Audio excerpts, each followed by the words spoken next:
Me. And today we're going to get to talk to somebody that I've had the pleasure of being on his radio show a couple of times. So now we're flipping the script, and I get to interview him. And he is a gentleman you have probably seen before. Now, if you're a basketball fan, you will know Pat Williams as the longtime general manager and president of the Orlando Magic. But through many, many years of success, there's the website right there. So we've got the logo in the background. He's now got a new sports effort, and I'm just going to tease you with that. We'll talk about that in a little bit. But I have Pat Williams on the program with me to talk about this book called Revolutionary Leadership, and he has written so many books and inspired so many people with these things about leadership. It's always a great topic for him, but this one in particular I find interesting because he's bringing in the history of our great country to find out what makes a good leader today. What can we learn from history? And so, Pat Williams, great to have you on Life Today Live. Randy, so nice to see you and hook up with you here. We've chatted before on my radio show in Orlando, and it's nice to reverse it now and look forward to our time together. Yep, and we do it with pictures, so That's even you get better. to see each other. We'll jump into revolutionary leadership because I find this fascinating. You cover the stories of so many people that many of them we're familiar with, but some of them we might know their name, but we really don't know their stories. Dive in. I guess we should start at the top. Why pull in these people to talk about leadership today? Randy, two interesting footnotes here. My dad in Wilmington, Delaware, was a high school history teacher Hmm. and baseball coach. And my mother, while she was an American patriot and growing up in that area, very near Philadelphia, I was exposed to all the history as a kid. My mom would take me up to Valley Forge and Independence Hall. And so I kind of grew up with that. And then along the way, I became very, very interested in leadership. And what does it take to be a great leader? What are the ingredients of great leaders? So as time went on, I thought about this combination. If we could look at the leaders of our country way back in that Revolutionary War period, what was it about them? And who were they?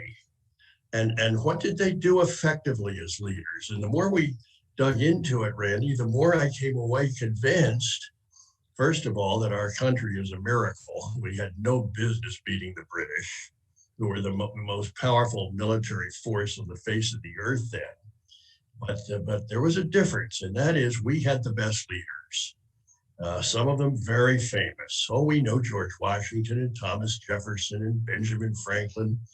But as you mentioned, boy, there were some intriguing other people who were not headliners. But without them and their leadership, we don't win the war. So that's really the background of this book. And I did notice that you include many women in this. And some of the names I recognize, but I really don't know their stories. Were there any women particularly that really jumped out and grabbed your attention? Well, there was Sarah Fulton. Let me talk, and I didn't know much about her, but she played a huge role in the Boston Tea Party, Hmm. which was a pivotal moment. The British started taxing us heavily. They were in financial trouble after the French and Indian Wars. They began to tax us heavily, and particularly on items, and tea was one of them. And so in the Boston Harbor, these three ships arrived. Actually, they were American built, but these three ships arrived. They were the Dartmouth, they were the Beaver, and they were the Eleanor. There's a little trivia for you. And on these three ships were 340 cases holding 90,000 pounds of tea. And so 100 men at 10 o'clock at night with hatchets in their hands to chop over the cases uh, aboard these ships disguised as Native Americans. Well, Sarah was the architect behind that.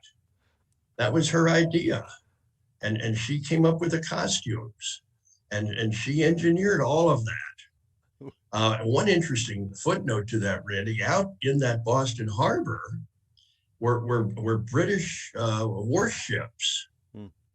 but they didn't do anything. I think that was a God thing. Hmm. They didn't come, and these men disguised got on and off the ships, dumping 90,000 pounds of tea. And that those tea leaves, useless, of course, kept washing up on the shore for months, for weeks and months. I guess you could have dipped and made your own tea, but she was a big part of that. So yes, there were certainly women involved who were heroes and showed leadership skills. Any word on how the Native Americans felt being used as decoys? Good point. I don't. I guess I'll have to do a little more research on that. But the Boston Tea Party is fascinating, Yeah. and the role that it played in the war, and I as I dug into it, the amount of tea, 90,000 pounds of tea, my goodness, That's, and that had all been shipped from India wow. on these American built ships. Hmm. It's quite a story, Yeah. and one Randy, one miracle after another happened in the formation of this country. I came away saying uh, we had no business having this country started. The British could have just destroyed us early in the war, particularly, Hmm.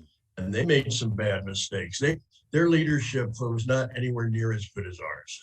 Well, and so you mentioned that a couple of times, and I'm curious, what was it particularly? What qualities or traits did you find as you looked at all these different leaders in our history that made them superior to someone who, with greater force, with everything on their side? If it was the leadership that set us apart, what were those characteristics? Well, the number one characteristic that they all possessed was called vision. Hmm. Uh, you see, they envisioned a new nation independent of Great Britain's rule. Hmm. And I think that's what kept them going during those 8 tough years, particularly George Washington. 8 tough years of warfare in which we lost more battles than we won. Hmm. Finally, won the last one, of course. But lacking food, soldiers weren't getting paid, equipment was not good, weaponry was secondary to the British. They had more of everything, Mm-hmm. Yeah. but this vision that we had kept all of them going. A new nation, a democracy.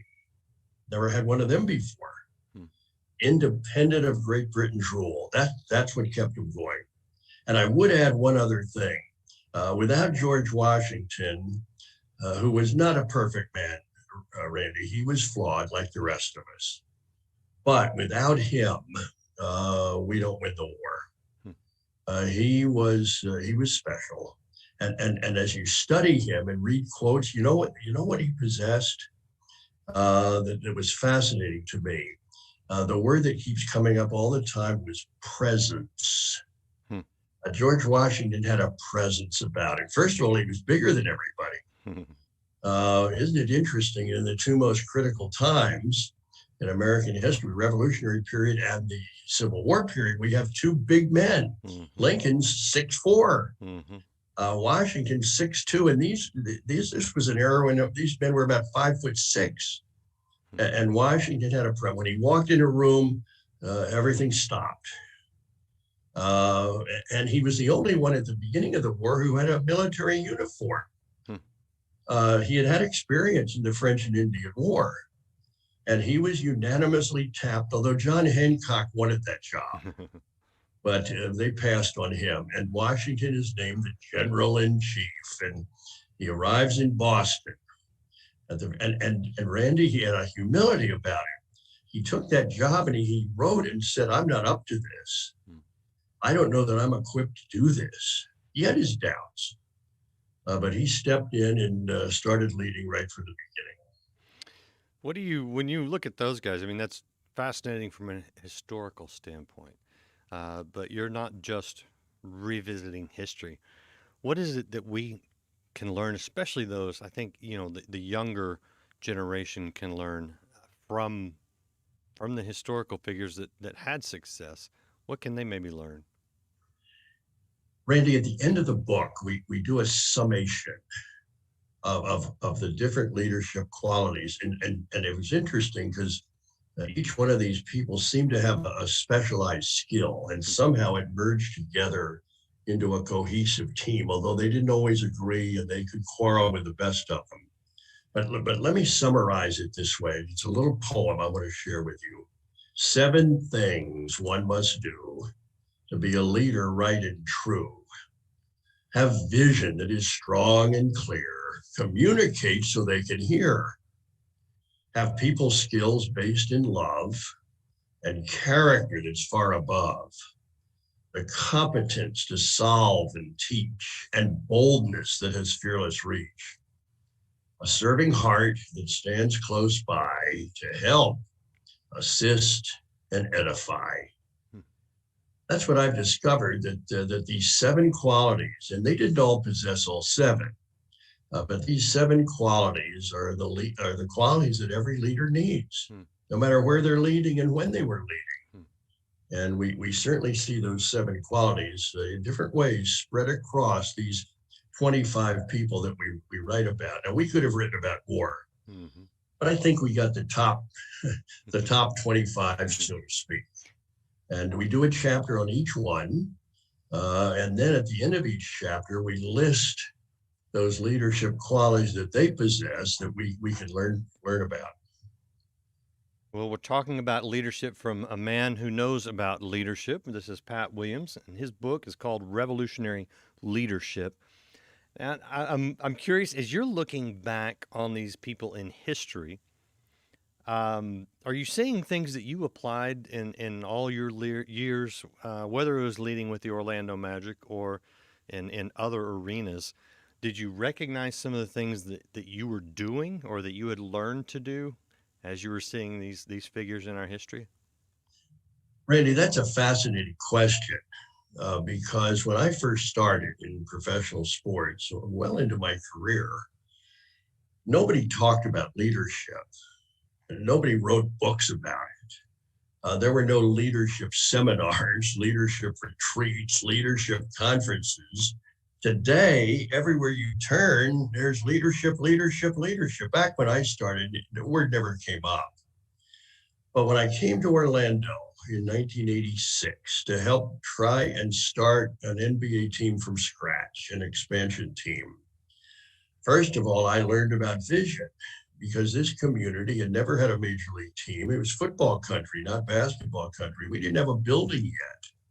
But I'm running around the community, anywhere people would gather, telling them about this vision I had, about this magnificent arena, and what the uniforms were going to look like, and talking about when Michael Jordan and Magic Johnson and Larry Bird were coming to the Orlando arena to play and you better get tickets, because if you don't, I mean, it was pure vision. But I also learned a second thing. You can have the best vision in the world as a leader, but if you can't communicate it effectively, nothing is going to happen to that vision. So as I got more deeply into it, Randy, I learned that there are 7 C's of communication that must be there.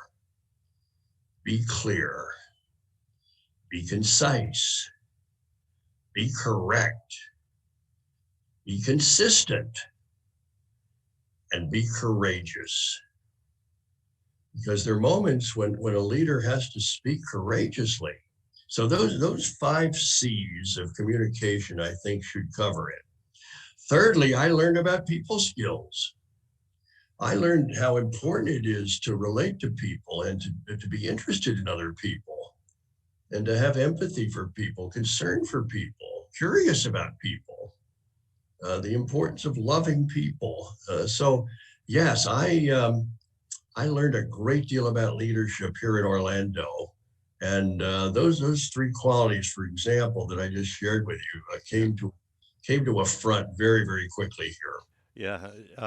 did you learn did you ever learn what not to do by making a mistake and then correcting it? Oh, Randy, I've learned so. I mean, yes, sir. I've made mistake after mistake. I, I think I think it's important, very important, to have mentors in your life, Hmm. to have advocates, people who are on your side, who are boosting you. You can call them life coaches or sages. I don't care, but we need them in our lives. We don't need 20, but probably you need three or four that you can go to when situations come up, and they've been down the road already. Hmm. They've made their mistakes, and they can help you avoid making your mistakes. So wise are the men and women with mentors in their life. And I don't care how old you get, you still need mentors to help you along the way. So I say to young people, you don't have time to make all the mistakes in the world by going down roads that you don't know where they're headed, or there could be a detour, the bridge could have collapsed. You need people who've been down there, and they can save you a lot of mistakes True. and a lot So of true. wasted time and a lot of heartache. So true. Now, I'm curious when you look out on the landscape, whether it's in sports or business or politics, is there anyone out there right now that exemplifies good leadership in your mind? There are, there are. For example, right here in the state of Florida, where I live in Orlando, right here in the state of Florida, our governor, Ron DeSantis, is very impressive. He is. Oh, and he gets attacked and he gets criticized, but I'm very impressed with him. And I've got a feeling that he's going to be a factor nationally. Stay tuned. Ron DeSantis. I'm a big Nikki Haley fan Mm. in South Carolina. I'm the former governor of South Carolina. Senator Tim Scott impresses me from Hmm. South Carolina. I'm very, very excited about that man. Mm. And there are others. In the sports world, we've got great leaders in the sports world. Obviously, the commissioners of these leagues who have an almost impossible job. Um, but coaches and managers, Joe Madden, the manager of the L.A. Angels, for Mm. example. I would steer you to Aaron Boone, the young manager of the New York Yankees. I see wonderful leadership skills there. Mike Krzyzewski, the Duke coach, leadership written all over him. And I'll tell you another one, Nick Saban, the Ah, yeah. Alabama football coach. Yep. I'd love to do a book, Nick Saban on leadership. Hmm.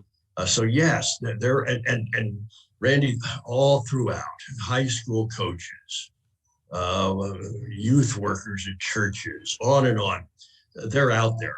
They're wonderful leaders out there. They may not be in the headlines, Yeah. but I feel good about it. Now, I noticed that you mentioned a few guys in baseball, particularly some managers. Are we getting a sense of what might be coming to Orlando soon?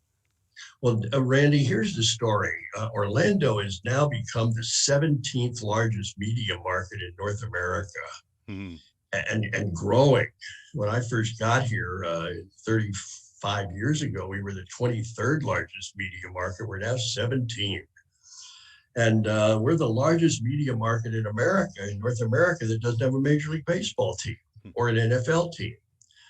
So 2 years ago, when I left the Magic to take on this new task of trying to bring Major League Baseball here to Orlando, our time has come. We're ready. So how does that happen? Well, two ways. One of two ways. You either move an existing team, Hmm. or you wait for expansion. And baseball has said very clearly that they want to add two more teams eventually and get to 32 teams, which is what it would be forever. And we feel of the open markets, where they might want to go in expansion, that we're by far the most impressive market. Hmm. So we're plugging away, most of it down. We're like that duck on the lake, serenely, but underneath, paddling like crazy. What's So the that's what's going on. A lot of paddling like crazy underneath the water. What's the timeline on that decision? I haven't followed this at all, so I'm curious. What's the timeline? Are you going to know do they have a date where they're going to announce or? Well, Randy, that's the question out there that's hanging. Mm, The commissioner has said we'll get to expansion only after Oakland and Tampa Bay get their ballpark situations resolved. They've been trying for years and years to get up to date and brand new ballparks mm, built. They've been unsuccessful mm. up to the point. We're keeping a very close watch I bet you are. on what's going on in St. Petersburg. The Rays have 6 years left on their lease at the end of this season, 6 years left. They've been trying for years to get a new ballpark built in Tampa Bay, and it hasn't happened. Oh, And we're standing by, just watching and keeping a very close watch on that. Uh, it's only about 70 I was miles. gonna say, yeah, it's about an hour and a half drive at the most. Yeah, it's a simple drive, you know. So if they left over there and came here, they would not be abandoning their fan base. Mm. The fans, most of the fans over there could get to a ballpark in the Orlando area quicker than they can get to downtown St. Pete. Yeah, yeah. So it's very interesting, and we're just watching it very, very closely. And we're also keeping a close watch on other potential cities in North America where they might expand into. Mm. We know Portland is up making an effort. Vegas has suddenly become a hot sports market. Yep. Nashville has been very aggressive. Oh yeah. Montreal wants to get back in. They lost their team some years ago. They would like to get back into baseball, The Expos. and so it's not a long list, but we feel we're the largest media market of all of them, and that doesn't take into account the almost 80 million visitors came here the year before the pandemic from all over the world. Yeah, yeah. Orlando remains the #1 tourist destination in the world. So that's another factor, I think, in our favor. Yeah, I think it's going to be hard to beat your arguments right there. So if I had to place my bets, and I don't bet on sports, I don't bet on anything. If I was betting on which place was going to get it, I'd put my money on you guys right there. All right, I want to go back to your book, Revolutionary Leadership, as you're using these leadership techniques to bring baseball to Orlando, as you brought basketball successfully to Orlando, one of the most successful franchises. Are there any stories as you were, going through all these different candidates for a chapter in your book, that really you just kind of fell in love with that person's story? Is there any that jump out at you? Oh, Randy, a bunch of them. First of all, let me tell you about Henry Knox. Hmm. Henry Knox was a Bostonian. He was a bookseller, young man, early 20s, big, rotund. And he went to Washington and volunteered, became part of Washington's early team in Boston. But there was a problem because they didn't have weaponry, really. But there'd been a battle up in Fort Ticonderoga, up in New York State, and there was a lot of weaponry left over there. And Knox knew that, and he went to Washington and said, "I got a plan."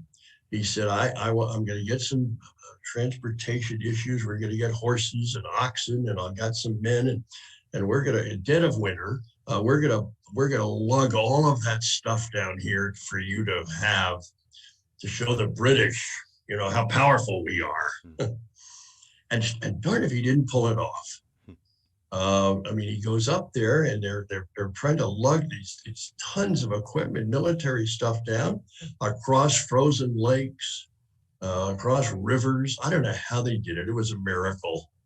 And they arrive, and Washington sees all this. He sets it up on the hill looking down into Boston. And the British see it and say, "Ooh, that doesn't look good. I think we're getting out of here." And there was never a battle in Boston. Wow. And so the British do leave and eventually end up in New York. And that's a whole other story. But Henry Knox, and he stayed with Washington through the war. And then in Washington, his first cabinet, Henry Knox is the Secretary of War, Secretary of Defense. And this is a 21-year-old guy running a bookstore. Wow. And those stories, then there's Nathaniel Greene, Hmm. another general, the fighting Quaker from Rhode Island. The Quakers were not happy with him when he went to war. Quakers don't fight, but this was the fighting Quaker. and and Washington, when the battle of the war begins moving into the South, Washington puts Nathaniel Greene in charge of those forces in the southern part of the United States. And Greene did a marvelous job.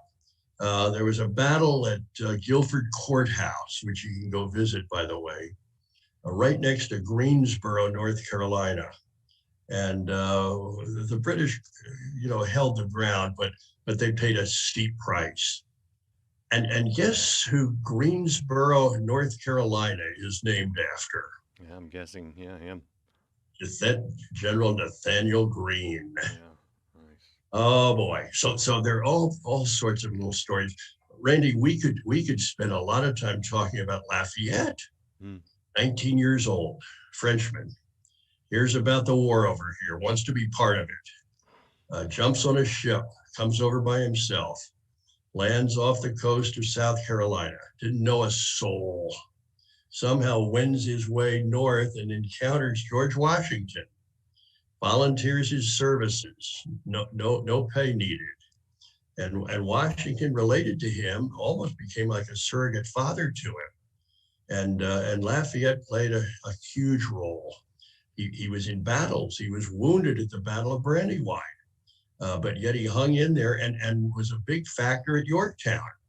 So now he goes back to France when they're having their rebellion. He almost loses his life, but survives, and then comes over here long after the war is over and does a tour. And he is received as an absolute hero. So, Randy, when you hear about Lafayette, Louisiana, or Lafayette, Indiana, or Fayetteville, Arkansas, or Fayetteville, North Carolina, or Lafayette College in Easton, Pennsylvania. Huh.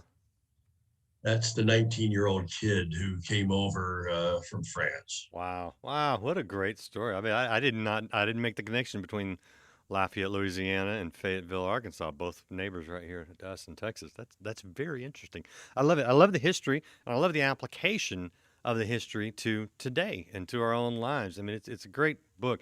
Honestly, this is like this they should throw out half of what they're teaching in the public schools and just put this book in there right there. Revolutionary Leadership by Pat Williams. Randy, I'm concerned, as I think many are, about the lack of knowledge of American history with our young people. Sure. If we sat down and stopped them, intermittently and just asked basic questions. What came first, the Revolutionary War or the Civil War? Sadly. Or what came first, World War I or World War II? I mean, there's no telling what their answers would be. Of course, after listening to our current president, I want to know what came first, the war in Iraq or the war in Iran, which I didn't know we had. He alluded to that. Well, you missed that. Randy, I'm concerned about our current leadership. Mm-hmm. I pray for our president. As we're instructed in Scripture, I pray for him. Sure. And I pray for his cabinet. We have that obligation. Mm-hmm. But I also kind of cringe when things happen, particularly when our president just doesn't seem to grasp what's going on. Seems kind of out of it. I worry about him. Yeah, no, that's not good. That's not good for the whole country, and I don't ever want to make fun of someone who is declining mentally.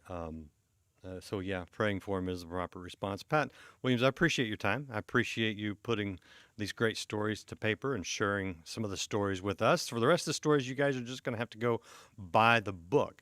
And worth gifting to other people. Anything else you want to add before I let you go? Randy, first of all, I'm so glad to hook up with you, and I have wonderful respect for your parents. Have followed them for many, many years, and I'm big fans of theirs. I want to say one other thing in closing, and that is called the importance of reading. Read for your life, my friends. Yeah. You can't be a great leader. Well, Harry Truman put it this way. He said, not all readers will be leaders, but all leaders must be readers. And that's not reading emails and text messages. It's reading good books. Yeah. Good books, not frothy beach novels, by the way, but good, solid books. And people say, well, what should I read? And I say, what are you interested in? Mm-hmm. That's where you should be reading. What are your interests? And really plunge into good books. That's probably my best counsel. Yeah, well, a good book, I think, is a story that has a book that has a good story. And ma'am, you have got a collection of good stories here. So we appreciate that. Encourage all you guys to pick it up. And join us again next time. We'll be back next week. More great interviews, more inspiration, more encouragement, more insight right here on Life Today Live. Check out patwilliams.com. Find out what he's up to. And his book is available. Revolutionary Leadership. Go get it. It is out now in bookstores, and a great read and a great gift item. We'll see you next time here on Life Today Live. The Holy Spirit must be Lord